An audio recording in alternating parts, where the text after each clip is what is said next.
there's really only two frequencies, right? Like love and fear. And I remember the first time I heard that, it being hard for me to grasp that concept. I'm just thinking about like all the kids that I'm around, this is what they do. So my baby has been texting and calling people, leaving voice notes or whatever on his little smartwatch. And when I look through his messages, pretty much all he's saying is, "Hey, I love you. I love you. I called you. I love you. Hey, I love you. I love you." It just reminds me of like kids either love you or they're afraid of you. Like they're gonna either run to you with open arms or they're gonna go hide behind their mama because they don't know you and they don't feel safe with you. Like that's really it. And if the babies can get it, I think we can get it. Because when you think about it, we really do just need to return back to our most natural form.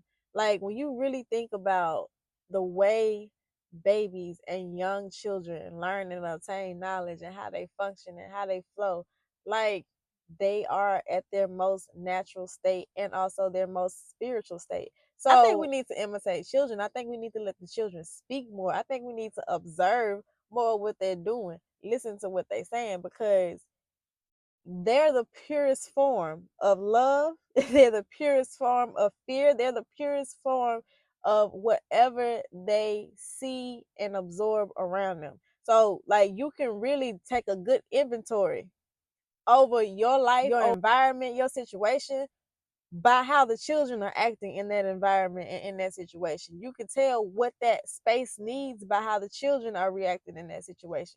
And like my son, he's very empathic.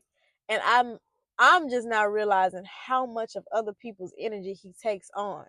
You know, it used to bother me so much that he would cry so much when, especially like earlier in his life, but I was miserable at that time. I was depressed at that time. I was barely hanging on. He was the only thing keeping me together.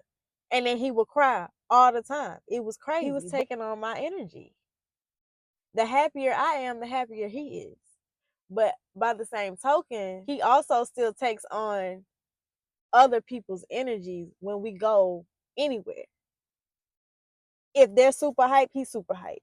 If they're super sad, he's super sad. And that's why it's like, it's hard for me if I'm paying attention to my child. That's my thermometer. So for all the people that we've been around, especially on this journey where we have to live with people, like I know how you are based on how my son is around you. And like based on if you really pay attention to other children, like he is gifted, but he's not the only one with this gift. Like if you really pay attention, you know the state of the people caring for the children by how the children act. When I tell you we breaking generational curses, it's because we're attention to like what we're doing with our kids. And I'm in the company of so many parents who are like, I'm adjusting how I care for my children by how they're showing up. I'm adjusting how I care for my children by what they're telling me that they need and what they're telling me that you want. Like my baby, I'm not chastising you for crying, baby. What's wrong? Why are you crying? Let's get to the root of the problem. Because the problem ain't the fact that you're crying. It's what is the reason that you're crying for. If you, I told my baby, you can't cry if you don't know why you're crying. You cannot cry until you know why you're crying. And it's literally, I think that's a concept that I take on, because until, like, I can feel all of this emotion, but I cannot release until I have actually had a chance to sit and process, why am I feeling like that? We giving them the space to say it, and then we addressing the issues. And if the issue is me as a parent, then I'm addressing that. You know what, baby? I could do better. You're right. Or sometimes it's, well, baby, you don't know everything going on behind the scenes. So I know this is what it looked like to you, but that's not what it really is. You can do that too. You can have a conversation with these kids, because these kids are not dumb. And think about you at that age. Think about You saw what you saw, you heard what you heard, you knew what you know. Like they told you no. It's not this. They lied to you. Like think about how often we lie to children because we like, oh, it's protecting them.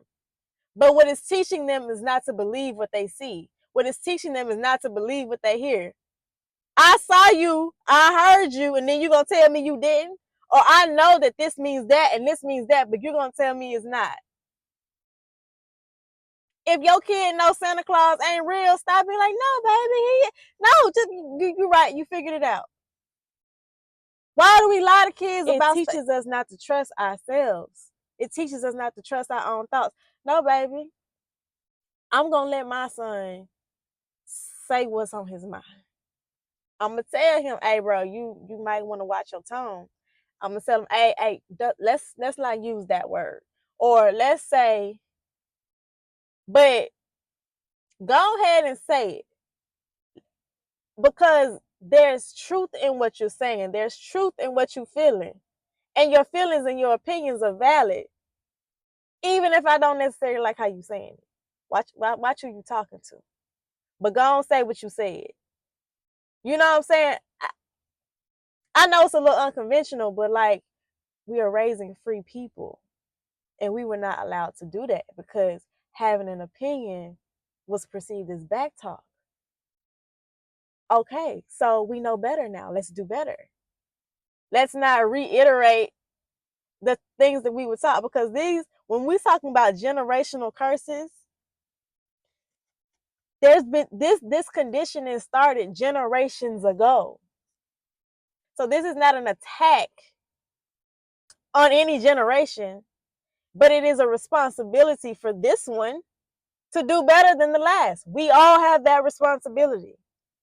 And in order to ensure that our future, our children are set up for that, we have to lay a proper foundation. We're going to have to create a childhood they don't have to heal from.